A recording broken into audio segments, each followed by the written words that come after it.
Good morning class. पिछली class में हम लोगों ने जियोग्राफी के लेक्चर 1 को कंप्लीट किया था। थोड़ा-सा पार्ट ही बचा है उसका। हम लोगों ने जियोग्राफी मतलब इंडियन जियोग्राफी के लेक्चर को कंप्लीट कर लिया था।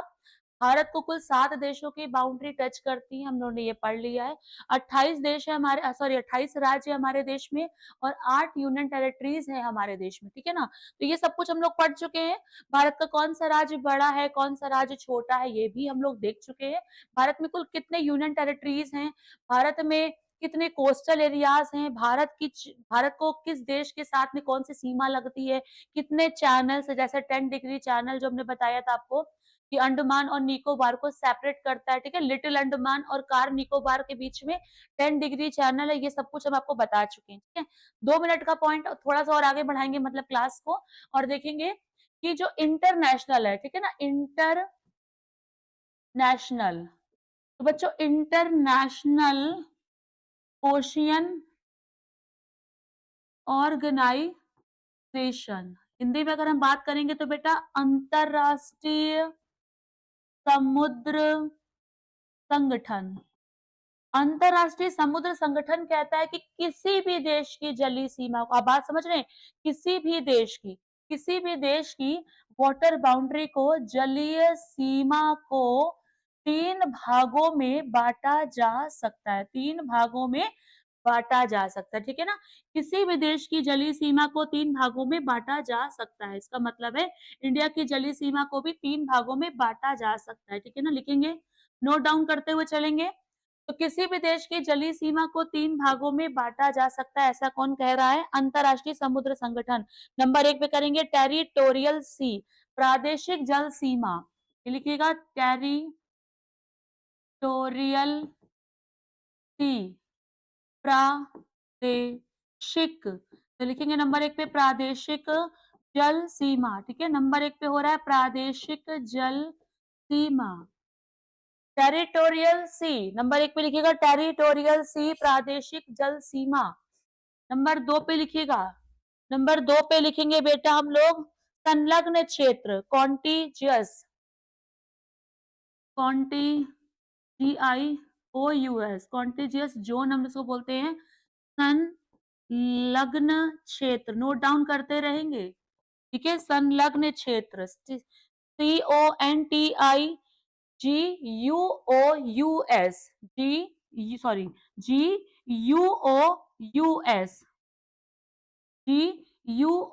GUOUS, ठीक है ना? इसको हम बोलते हैं संलग्न क्षेत्र, संलग्न क्षेत्र। और नंबर 3 पे लिखते हैं विशेष विशेष आर्थिक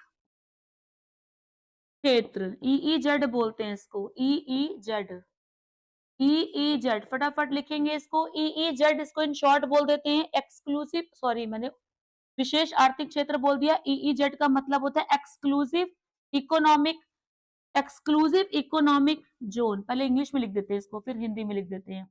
exclusive economic zone, exclusive economic zone, ठीक है ना? इसको क्या बोलेंगे हिंदी में, क्या बोलते हैं इसको? हिंदी में इसको क्या बोलेंगे? EEZ। इसको इन शॉर्ट पहले तो लिख लो आप लोग, EEZ। हिंदी में इसको बोलेंगे बेटा अनन्य आर्थिक क्षेत्र, ठीक है ना? क्या बोलेंगे इसको? अनन्य आर्थिक क्षेत्र। यहाँ लिख दीजिएगा अनन्य आर्थिक क्षेत्र। फटाफट इसको लिखिएगा, फिर हम इसके बारे में आपको बता देते हैं कि क्या-क्या होता है। प्रादेशिक जलीय सीमा, हेडिंग लिखोगे प्रादेशिक जलीय सीमा। याद रखिएगा प्रादेशिक जलीय सीमा जो होती है वो आधार रेखा से 12 समुद्री मील के बीच होती है।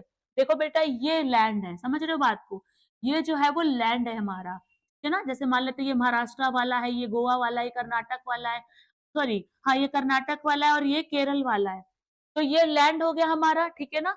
और इसके बीच वाला जो ये दूरी आप देख रहे हैं, ठीक है ना? ये वाला, इस लैंड से जो 12 समुद्री मील, ये 12 समुद्री मील का मतलब होता है 12 नॉटिकल माइल, ठीक है ना? ये प्रादेशिक सीमा की बात कर रहे हैं, आधार, इसको आधार बोलते हैं। तो लैंड से या फिर आधार से जो 12 समुद्री मील की दूरी होती है, 12 समुद्री मील, ठीक है ना? 12 समुद्री, 1 नॉटिकल माइल का मतलब होता है कि 1.8 किलोमीटर, ठीक है? यहाँ पे लिख देते हैं 1 समुद्री मील, एक समुद्री मील का मतलब बेटा होता है 1.8 किलोमीटर। तो आपको हम बता देंगे आधार, ये देखिए प्रादेशिक जल सीमा का मतलब क्या होता है, ये आधार लाइन होती है, ये आधार रेखा होती है।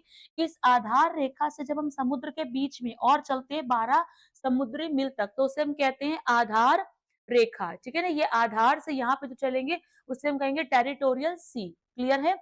जब टेरिटोरियल सी 12 पे खत्म हो जाएगा, फिर उसके बाद 24 तक क्या जाएगा, उसके बाद 24 तक जाएगा बेटा संलग्न क्षेत्र। देखो ये वाला है ना, ये वाला एरिया जो कहलाएगा ये 24 तक जा रहा है, ठीक है ना। ये वाला कितना है, तो ये देखो यहाँ पर जाएगा, जो इसको हम बोलेंगे 24 समुद्री मील।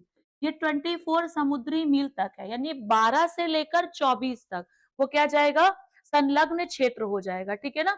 और फिर ये 24 से लेकर 200 तक, बच्चों याद रखिएगा, ये 24 से लेकर जो 200 तक जाएगा एरिया, उसी को बोलते हैं ईईजेड। क्लियर है। उसको हम बोलते हैं ईईजेड। ये ईईजेड का जो कार्य होता है, यहाँ पे आप नए नए द्वीप खोज सकते हो, द्वीपों की खोज के लिए दिया जाता है, और बेटा साइंटिफिक कार्यों को आगे बढ़ाने के लिए, वैज्ञानिक क्षेत्रों को आगे बढ़ाने के लिए ईईजेड जो क्षेत्र होता है वो हमको दिए जाते हैं। अब जिस भी देश के पास होता है वहां पर हम मछली नहीं पकड़ सकते हैं, समझिए बात को। ईईजेड के जोन में जाकर हम मछली नहीं पकड़ सकते हैं, वो वैज्ञानिक क्षेत्रों के लिए अनुमति होती है, और वहां पे नए नए आइलैंड आप खोज सकते हो, ठीक है। तो फिर से आगे बढ़ोगे, ये देखो अगर हम इंडिया की बाउंड्री को ऐसे मानेंगे तो ये रहा आधार, ठीक है ना। ये नंबर 1 पे रहेगा, जिसको हम कहते हैं ओशनिक बेल्ट हमारी हो जाती है, टेरिटोरियल बेल्ट हो जाती है। ये नंबर 2 पे जाएगा संलग्न क्षेत्र, और ये नंबर 3 पे जाएगा जिसको हम कहते हैं 200 नॉटिकल माइल। क्लियर है। तो फटाफट नोट डाउन करोगे, इसको देख लो एक बारी फिर से, फटाफट इसको लिखोगे, और उसके बाद हम लोग आगे बढ़ते हैं, ठीक है। जलीय सीमा की बात करते हैं, उसके बाद वाटर नेबरिंग कंट्रीज। तो हिंदुस्तान के पास में कुल कितने वाटर नेबरिंग कंट्रीज हैं उसको भी देख लेंगे। हिंदुस्तान के पास में कुल वाटर नेबरिंग कंट्रीज है, मैंने आपको बोला था वो देश जिनसे हमारी बाउंड्री टच करती है, ऐसे देश कितने हैं, 7 हैं। कितने हैं, 7 हैं, ठीक है। तो आगे बढ़ते हैं, वाटर नेबरिंग कंट्रीज लिखेंगे, जलीय जलीय पड़ोसी देश, लिखेगा वाटर, हेडिंग लिखेगा, सभी लोग लिखते हुए चलेंगे, water neighbouring countries, NEIGH, water neighbouring countries, water neighbouring countries. सबसे पहले लिखेंगे भारत की किसके साथ में जलीय सीमा लगती है, तो नंबर 1 पे देखोगे आप इंडिया, इंडिया, श्रीलंका, श्रीलंका की राजधानी तो सभी को पता होगी ना, इंडिया और श्रीलंका, भारत और श्रीलंका की जो वाटर बाउंड्री आपको याद होना चाहिए, वो लगती है कहाँ से, तमिलनाडु के रास्ते से। तो इस तरीके से हिंदुस्तान को याद करो, इस तरीके से ये जो हमारी बाउंड्री है भारत और श्रीलंका के पास में वाटर बाउंड्री लगती है, ठीक है। लैंड बाउंड्री नहीं, वाटर बाउंड्री लगती है, जिसको हम गल्फ ऑफ मन्नार कहेंगे। मन्नार की खाड़ी यहीं पर ही मिलेगी ना, पाक वाटर स्टेट, पिछली क्लास में हम लोगों ने पढ़ा था। हिंदुस्तान का एक वाटर नेबरिंग कंट्री और भी कौन सा है, तो दूसरा लिख लेंगे इंडिया, इंडिया, मालदीव्स हो जाएगा, भारत और मालदीव हो जाएगा बेटा। तीसरे नंबर पे कोको चैनल, मैंने आपको कल या परसों ही पढ़ाया था, कोको चैनल भारत और किसके बीच में है, तो अंडमान निकोबार को सेपरेट करता है कोको चैनल, म्यांमार को, इंडिया एंड म्यांमार। याद आ रहा है सभी को, इंडिया और म्यांमार। और कौन कौन से हमारे वाटर बाउंड्री कंट्री है, फटाफट आगे बढ़ेंगे, भारत, मालदीव, और बेटा चौथा हमारा वाटर बाउंड्री कंट्री जिससे लगेगी उसको हम कहेंगे भारत और इंडोनेशिया, इंडोनेशिया, ठीक है। फटाफट लिखेंगे इसको, इंडिया, श्रीलंका। नंबर 1 पे लिखोगे इंडिया और श्रीलंका, इंडिया और श्रीलंका। एडम ब्रिज से आपको याद आ रहा होगा, एडम ब्रिज, पाक वाटर स्टेट से भारत और श्रीलंका, याद आ रहा है, पाक जल संधि, पाक वाटर स्टेट, पाक जल संधि। अगर किसी को ये नहीं याद आ रहा है तो मन्नार की खाड़ी याद आ रहा होगा, गल्फ ऑफ मन्नार, मन्नार की खाड़ी याद आ रहा है किसी को, मन्नार की खाड़ी। नंबर 2 पे देखोगे भारत और मालदीव, आपको याद आ रहा है कल या परसों की ही बात हो रही थी जब हम लोगों ने 8 डिग्री चैनल पे चर्चा की थी, किसको याद आ रहा है, 8 degree channel, 8 degree channel Bharat और मालदीव्स के बीच में ही है, याद आ रहा है किसी को।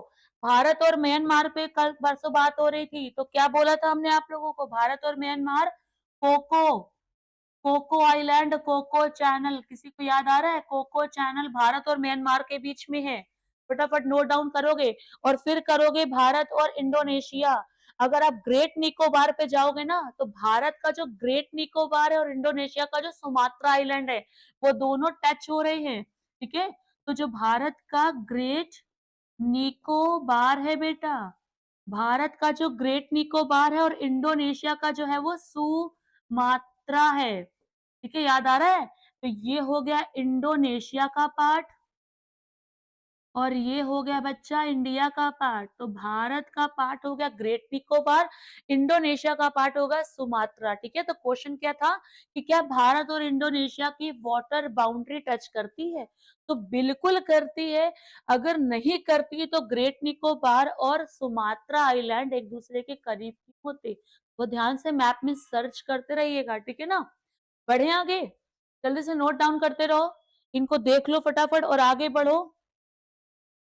आगे बढ़ जाओ फटाफट बेटा। इनको नोट डाउन भी करते रहिएगा, क्योंकि हम लोग कहीं न कहीं कोई ना कोई पेपर में इन क्वेश्चंस को देखते हुए चलेंगे, ठीक है ना? इन क्वेश्चंस को देखते हुए चलेंगे, देखिएगा पेपर में कितने सारे क्वेश्चंस जो है वो आ रहे होंगे, ठीक है? अभी हम लोग ज्योग्राफी की बात कर रहे हैं, लेकिन थोड़ा-सा एक पॉइंट ऐसा फँस जाता है बेटा, ज्योग्राफी में एक एक ऐसा पॉइंट मिल जाता है जिसमें ज्योग्राफी के साथ-साथ थोड़ी-सी हम लोगों को पॉलिटी की क्लास भी लेनी पड़ती है, क्योंकि मेरा ये पहला चैप्टर है, समझ रहे हैं? इंडियन ज्योग्राफी का ये पहला चैप्टर है। इंडियन ज्योग्राफी का अगर ये पहला चैप्टर है, तो इसमें हम आप लोगों को कंट्री के साथ-साथ में बेटा स्टेट भी तो बताएँगे। कैसे पता चलेगा? अगला क्वेश्चन क्या है? भारत की राजनीतिक इकाइयाँ, ठीक है ना? Political unit of India. फटाफट हेडिंग लिखोगे, अगली हेडिंग लिखोगे political unit of India. Political unit of India. Political unit of India. अब हम बात करते हैं बेटा ये इतनी सारी इकाइयाँ, ये जो छोटे-छोटे से राज्य हैं, कभी कोई क्षेत्र है, ये सब पहले कैसे हुआ करते थे? थोड़ी-सी जानकारी लेते हैं, आखिर हिंदुस्तान के मैप को स्टडी करने से पहले पता तो होना चाहिए कि कौन-सा क्षेत्र कब जुड़ा है, किस कंडीशन के साथ जुड़ा है, ठीक है ना? अगर हम जिस भारत को आज देखते हैं, उस भारत को देखो और उस भारत को याद करो। ये इतना आसान नहीं था इस मैप को बनाना, इस मैप को सजाना। हिंदुस्तान की इतनी सारी यूनिट जो आपको एक सशक्त भारत लगता है, वो इतना आसान नहीं था उसको एक भारत बना के रखना, ठीक है ना? देखिएगा, तो ध्यान दीजिएगा 15 अगस्त 1947 को जब देश को आज़ादी मिली, अंग्रेज हमारे यहाँ से चले गए, ठीक है ना? और फाइनली 26 जनवरी 1950 को जब हमने अपना कॉन्स्टिट्यूशन फाइनली लिखा ही नहीं उसको, उसको हमने देश में लागू भी कर दिया। कॉन्स्टिट्यूशन को लागू भी करा, याद रखिएगा इम्प्लीमेंट हो गया। तो उस समय हमारे देश में कितने राज्य थे? अगर ऐसा क्वेश्चन आए तो बच्चों याद रखिएगा, उस समय हमारे देश में राज्यों की संख्या 1, 2, 3, 4 ऐसे डिसाइडेड नहीं की गई। हमने राज्यों को बेटा कैटेगरी वाइज़ लिखा था, श्रेणीगत लिखा था, समझ रहे हैं?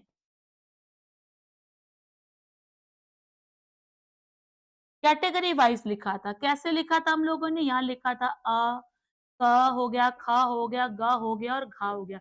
मतलब ए कैटेगरी के स्टेट, बी कैटेगरी के स्टेट, सी कैटेगरी के स्टेट और डी कैटेगरी के। इतना क्लियर है? चलिए आगे बढ़ते हैं। फिर क्या हुआ बेटा? हम लोगों ने स्टेट रीऑर्गनाइज़ेशन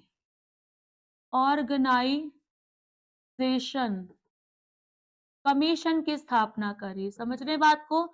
रीऑर्गेनाइजेशन कमीशन 1956 को जब हमने राज्य पुनर्गठन आयोग बनाया 1956 में। क्या बनाया था? राज्य पुनर्गठन आयोग बनाया 1956 में। तब इसके अध्यक्ष कौन बनाए थे बेटा हम लोगों ने? इसके चेयरमैन हमने बनाए थे मिस्टर एस के धर। ये मिस्टर एस के धर हैं और इसके अदर मेंबर्स कौन थे? इसमें 2 अदर मेंबर भी थे। एक का नाम था हृदयनाथ कुंजरू। तो एक तो हो गए हृदयनाथ कुंजरू और दूसरे हो जाएँगे बेटा मिस्टर के एम पनिक्कर। समझ रहे बात को? जब हम लोगों ने राज्य पुनर्गठन आयोग की स्थापना करी, तब जाके ये क्लियर होगा कि अब हमारे देश में कैसे-कैसे स्टेट अब बनेंगे। ठीक है? तो राज्य पुनर्गठन आयोग से पहले की बात बता रहे हैं, यहाँ पे लिख लीजिएगा बिफोर। इससे पहले की बात बता रहे बेटा 1953 में, ठीक है ना? साउथ इंडिया के एक बहुत प्रसिद्ध नेता हुआ करते थे, युवा नेता थे उन दिनों जिनका नाम था पोटी रामलू, ठीक है? श्री पोटी रामलू, पोटी रामलू,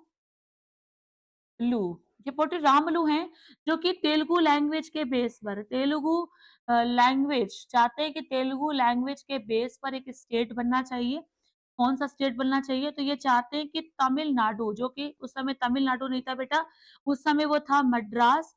तो वो चाहते थे कि एक स्टेट जो कि मद्रास से सेपरेट हो जाए। वो कौन-सा होना चाहिए? मद्रास से सेपरेट होके एक स्टेट बनना चाहिए था आंध्र प्रदेश। कौन-सा बनना चाहिए था? आंध्र प्रदेश। और जब इनकी बात नहीं मानी जाती है, ठीक है ना? बहुत ज़्यादा डीप में अगर हम जाएँगे तो वो पॉलिटी के चैप्टर में चर्चा करेंगे। बट ये पहला लेक्चर है इसलिए हम लोग थोड़ा पढ़ लेते हैं, कोई नुकसान भी नहीं हो रहा है। तो अगर हम बात करें, इसके थोड़ा डीप में अगर हम जाते हैं कि चाहते क्या थे वो लोग कि आंध्र प्रदेश को सेपरेट किया जाए। किससे सेपरेट किया जाए? मद्रास से। मद्रास में कौन सी लैंग्वेज बोली जाती है? तो आंसर है तमिल, ठीक है ना?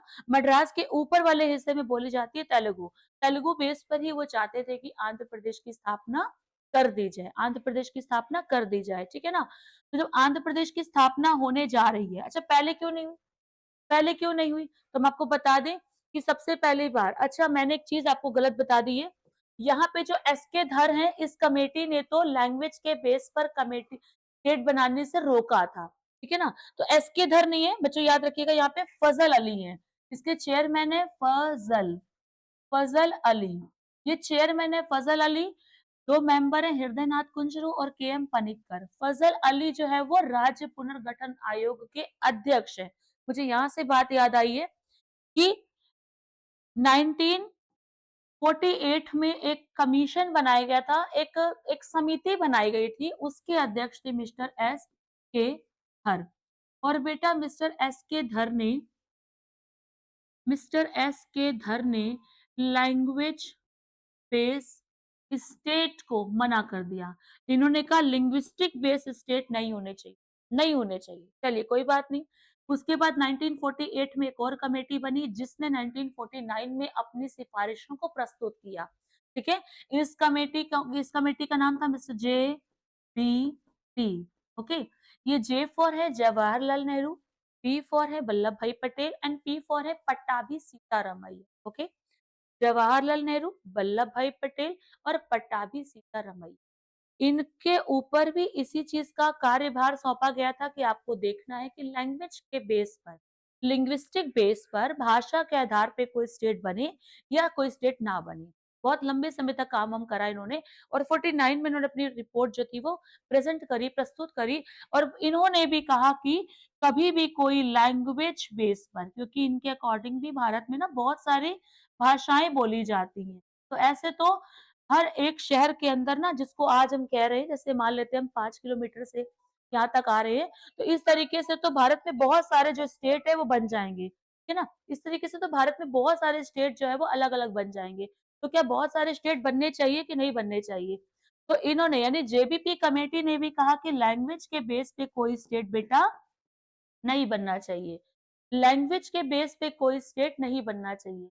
यही बात जब ये भी कहेंगे, तब जाके 1953 में पोटी रामलू जो है वो जो अनशन पर बैठ जाएँगे और जब इनकी बात नहीं मानी जाएगी तो भूख हड़ताल में, ठीक है? हंगर स्ट्राइक चल रही थी और भूख हड़ताल में इनकी मृत्यु हो जाएगी। किनकी मृत्यु हो जाएगी? पोटी रामलू की। तब जाके एक स्टेट बनेगा, तब जाके एक स्टेट बनेगा जिसका नाम होगा आंध्र प्रदेश, ठीक है ना? तो कब बनेगा इस आंध्र प्रदेश एक स्टेट?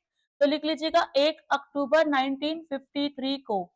लिख लीजिएगा बेटा 1 अक्टूबर 1953 को Andhra Pradesh become a state. फटाफट लिखेंगे 1 अक्टूबर 1953 को आंध्र प्रदेश एक लैंग्वेज के बेस पे बनने वाला राज्य बनेगा। ठीक है? तो हिंदुस्तान में एक लैंग्वेज बेस स्टेट बनने जा रहा है। हिंदुस्तान में एक लैंग्वेज बेस्ड स्टेट बनने जा रहा है जिसका नाम होगा आंध्र प्रदेश। इसी के बाद बेटा इसी के बाद बच्चों 1956 में बना था राज्य पुनर्गठन आयोग, जो मैंने अभी आपको बताया था थोड़ी देर पहले। ये देखिए यहाँ से देखते हैं। हाँ, ये देखेंगे स्टेट रीऑर्गेनाइजेशन कमीशन, ठीक है ना? स्टेट रीऑर्गेनाइजेशन, इसको आप रीएस्टैब्लिशमेंट भी बोल सकते हैं क्योंकि दोबारा से स्टेट बन रहे, रीएस्टैब्लिश्डमेंट। तो रीएस्टैब्लिशमेंट कमीशन बनेगा 1956 में। अब जो स्टेट बनेंगे आपके देश में, उनको नंबर दिया जाएगा। एक बात आपको और बता देते हैं, 1956 में ही इसी राज्य पुनर्गठन के वजह से या उसके कारण 7वां संविधान संशोधन, 7th कॉन्स्टिट्यूशन अमेंडमेंट 1956 किया गया बच्चों। क्योंकि एक कमीशन बन रहा है, अब ये कमीशन हिंदुस्तान में नए-नए राज्यों की स्थापना करेगा, यानी राज्य किस बेस पर बन सकते हैं। क्योंकि अभी तक तो कहा जा रहा था कि लैंग्वेज के बेस पे स्टेट नहीं बनेंगे, समझ रहे बात को? लैंग्वेज के बेस पे कोई स्टेट नहीं बनेगा, लेकिन अब राज्य पुनर्गठन आयोग के अनुसार लैंग्वेज के बेस पर भी स्टेट बनेगा, प्रशासन के बेस पर भी स्टेट बनेगा, मतलब वो बहुत सारे आधार हो सकते हैं। तो फिर अब राज्य पुनर्गठन आयोग को ये पता तो होना चाहिए ना कि अब कौन सा स्टेट बनेगा। तो मेरे पास हैं कितने स्टेट, इसलिए 7th कॉन्स्टिट्यूशन अमेंडमेंट 1956 के द्वारा हमने क्या करा था, स्टेट को बेटा कैटेगरी वाइज, ठीक है, जो श्रेणीगत राज्य थे, श्रेणीगत राज्य का मतलब वो क, वो ह, वो ग, वो घ, इनको समाप्त कर दिया गया और राज्यों को लिख दिया गया। राज्य अब कितने बताए जाएंगे, तो 14 स्टेट बनाए गए और ये रहेगा केंद्र शासित प्रदेश। तो ये बना दिए गए बच्चों 6, ठीक है ना? तो 14 बन गए स्टेट और 6 बन गए केंद्र शासित प्रदेश। फटाफट लिखेंगे। 7वां कॉन्स्टिट्यूशन अमेंडमेंट से बेटा 1956 से ही बच्चों राज्यों को कैटेगरी वाइज से निकाल दिया गया और हम लोगों ने उसको 14 स्टेट में और 6 यूनियन टेरिटरी में लिख दिया गया। क्लियर है इतना? राज्य पुनर्गठन आयोग कब बना? 1956 में। याद आ रहा है? 1956 में। इस राज्य पुनर्गठन आयोग के अध्यक्ष कौन है? ये देखिए चेयरमैन कौन है और इसके मेंबर कौन है? मैंने पिछली क्लास में आपको बताया था, अब आप चाहे तो रिवीजन में उसको ला सकते हैं। तो राज्य पुनर्गठन आयोग के अध्यक्ष है बेटा फजल अली। याद आ रहा है? फजल अली। और यहाँ पे मेंबर आ जाएंगे इसके हृदय नाथ कुंजरू, कुंजरू। और ये दूसरे मेंबर हो जाएंगे मिस्टर के एम पनिक्कर। क्लियर है बच्चों? तो याद रखिएगा, अब आपके स्टेट में अब आपके देश में कितने राज्य हो गए हैं? अब आपके देश में 14 स्टेट हो गए हैं और 6 यूनियन टेरिटरीज हो गई हैं। आगे बढ़ते हैं। अब फटाफट राज्यों को देख लेते हैं, कौन कैसे बना, किन हालातों में बना। ये ज्योग्राफी का प्रश्न नहीं है, ठीक है, ये तो हम लोग पॉलिटी में बात करेंगे। हमें सिर्फ इतना देखना है कि जिस इंडिया को हम लोग जानते हैं, जिस मैप को स्टडी करते हैं, वो मैप में जितने राज्य हैं वो किन किन तरीकों से जोड़े गए थे, ठीक है। तो देखेंगे 1960 की बात हो रही है, ठीक है, राज्यों का गठन कर रहे हैं, राज्यों का गठन, कौन सा स्टेट कैसे बनेगा, ठीक है ना। तो देखेंगे राज्यों का गठन, ठीक है, इंक चेंज कर लेते हैं, पेन चेंज कर लेते हैं हम लोग। राज्यों का गठन फटाफट लिखिएगा। 1960 में बेटा, 1960 की बात करेंगे तो बॉम्बे की बात कर रहे हैं बच्चों, बम्बई की बात कर रहे हैं, ठीक है, उस समय इसको बम्बई कहते थे। बम्बई में भी लैंग्वेज को लेकर एक बहुत सारे इशू चल रहे हैं, क्योंकि जिस जिस गुजरात और महाराष्ट्र को आप लोग आज जानते हो, उस समय उसको बम्बई कहते थे।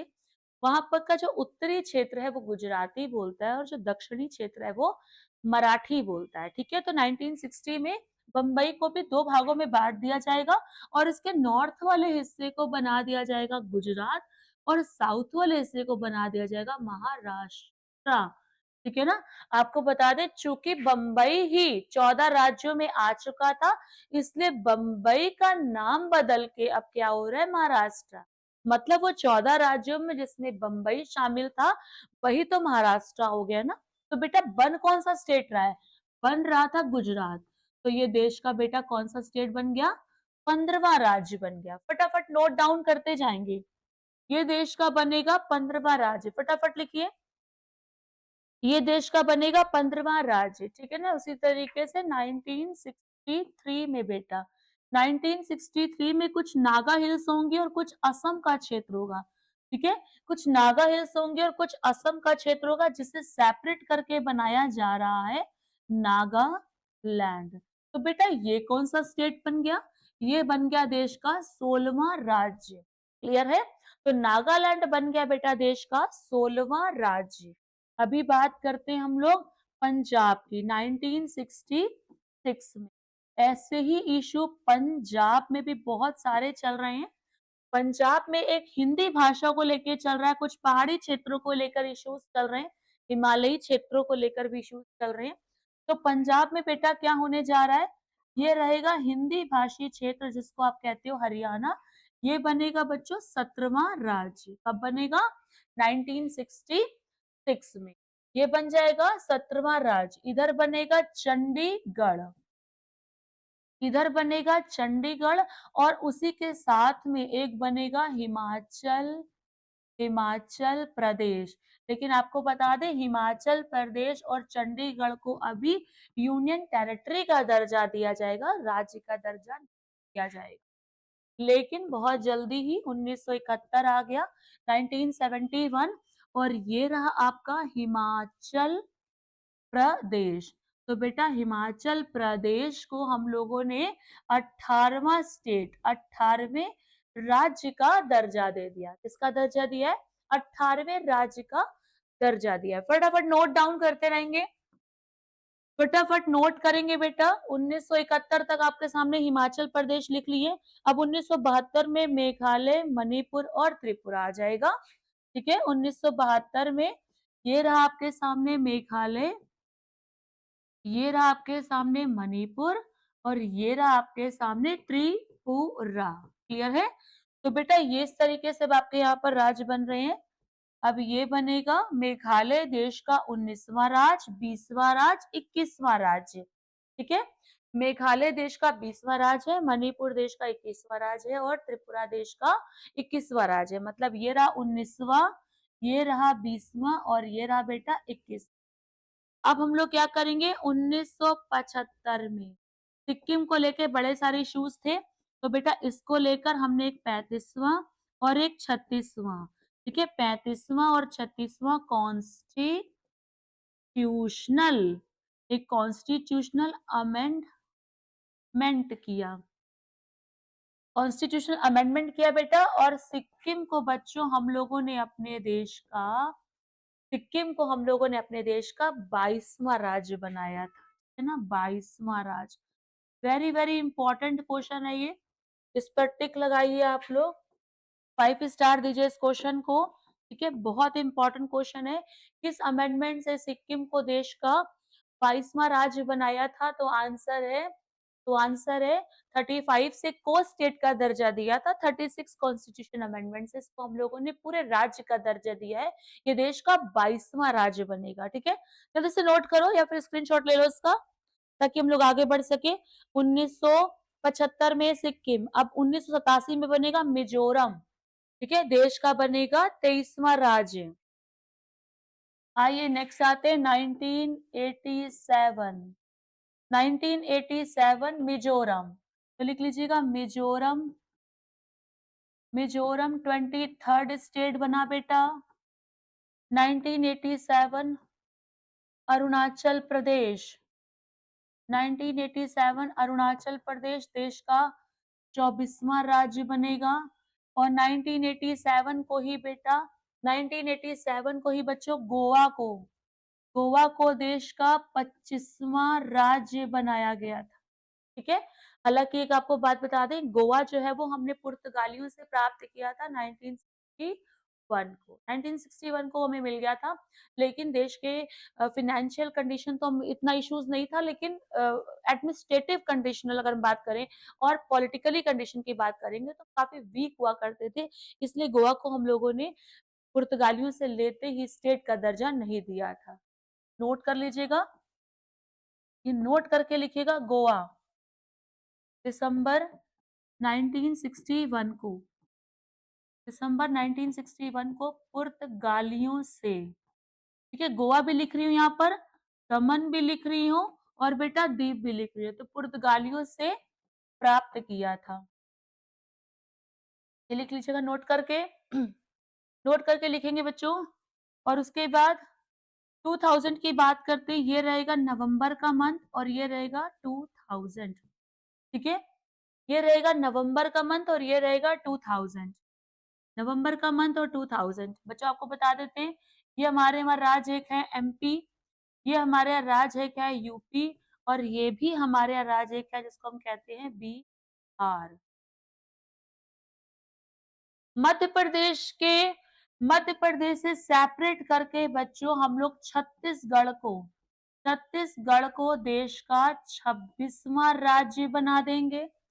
उत्तर प्रदेश के 13 जिलों को काट कर हम लोग बेटा उत्तरांचल उत्तरांचल को हम लोग देश का 27वां राज्य बना देंगे। ठीक है ना। और बिहार के दक्षिणी हिस्से को काट कर हम लोग बनाएंगे झारखंड। ठीक है बेटा। और झारखंड को देश का 28वां राज्य बना देंगे। फटाफट नोट करेंगे। अब आपका पूरा भारत जो है, जिस जिस भारत को आप लोग लगभग जानते हो, वो पूरा शेप में आ रहा है। ठीक है, पूरा भारत का नक्शा एक कंप्लीटली तैयार हो रहा है। इसमें छत्तीसगढ़ भी आ रहा है, इसमें उत्तराखंड भी आ रहा है और इसमें झारखंड भी आ रहा है। ठीक है ना। अभी तेलंगाना नहीं बना है और अभी जम्मू कश्मीर को भी हम लोगों ने यूनियन टेरिटरी के रूप में नहीं बनाया है। ठीक है? अभी तो तेलंगाना भी बनाना है, अभी तो जम्मू को भी सेपरेट करना है। ठीक है, आगे बढ़ जाते हैं। ये रहा बच्चों 2 जून 2014। ये रहा 2 जून 2014 और ये रहेगा आपका आंध्र प्रदेश।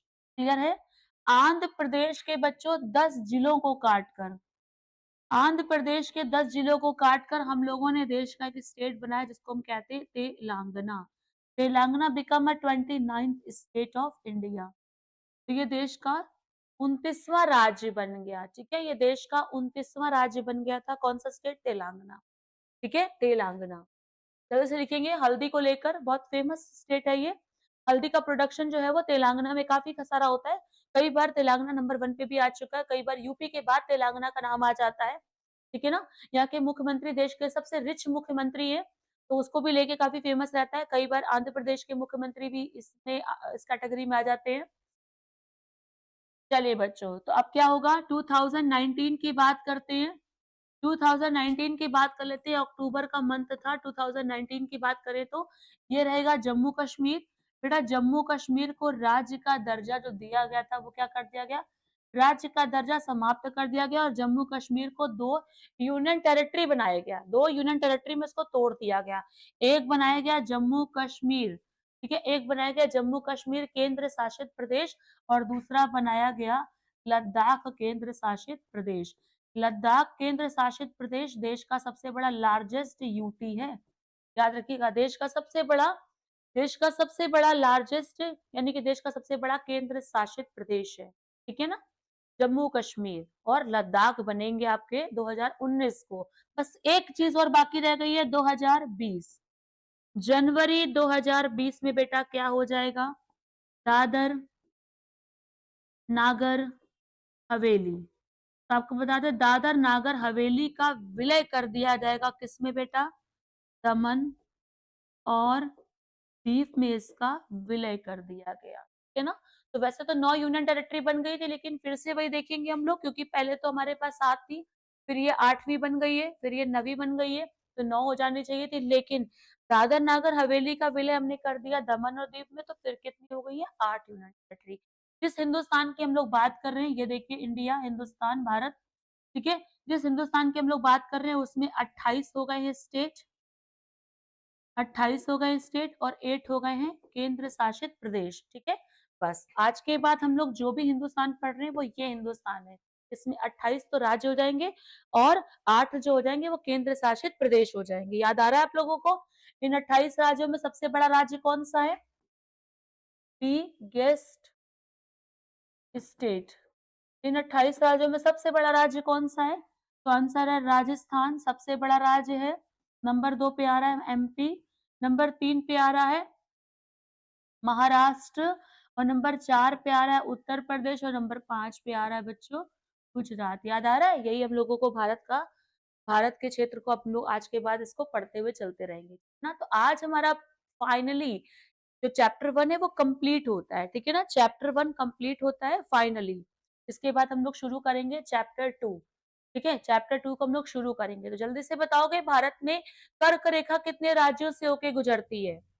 जल्दी से बताएंगे। कर्क रेखा, लाइन ऑफ कैंसर, भारत से कितने राज्यों से लाइन ऑफ कैंसर गुजरती है? अगर आप 8 सोच रहे हो तो आप बिल्कुल ठीक सोच रहे हो, समझ रहे हैं?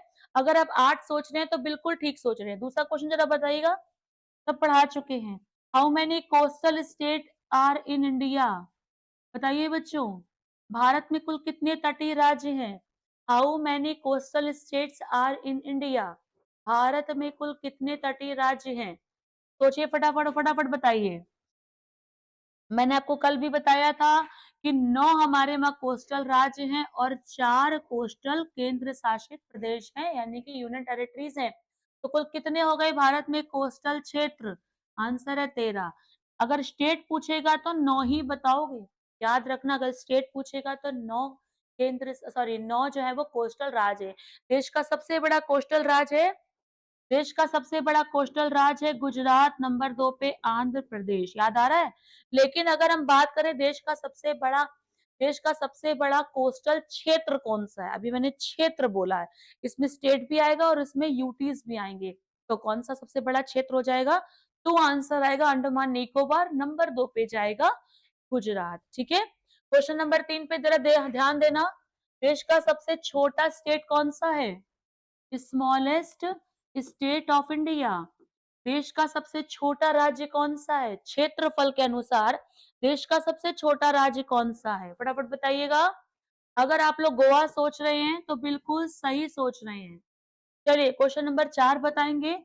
एक हमने आपको बताया था मालाबार कोस्ट, मालाबार कोस्ट, और एक बताया था बच्चों कोरोमंडल कोस्ट। तो मालाबार कोस्ट कहाँ है, कोरोमंडल कोस्ट कहाँ है? फटाफट सोच के बताइए, जल्दी से सोच के बताएंगे। मालाबार कोस्ट जो है वो प्यारे बच्चों केरला में है, और जो कोरोमंडल कोस्ट है वो बच्चों कहाँ पर है? तमिलनाडु में कोस्ट, है ना? तमिलनाडु में। तो आप लोग सही सही आंसर दे रहे हो, आई होप कि आप सही दे रहे होगे।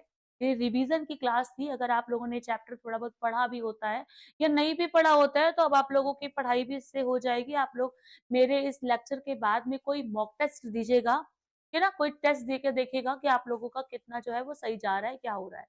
ठीक है? ये चैप्टर सिर्फ और सिर्फ इंट्रोडक्शन ऑफ इंडियन जियोग्राफी था। सिर्फ इंट्रोडक्शन ऑफ इंडियन जियोग्राफी था, जिसमें चैप्टर 1 कंप्लीट हुआ है आज, ठीक है ना? कल हम लोग फिर से मिलते हैं, चैप्टर 2 को कंप्लीट करते हैं। हम लोग जियोग्राफिकली बाउंड्री समझने की कोशिश करेंगे, ठीक है ना?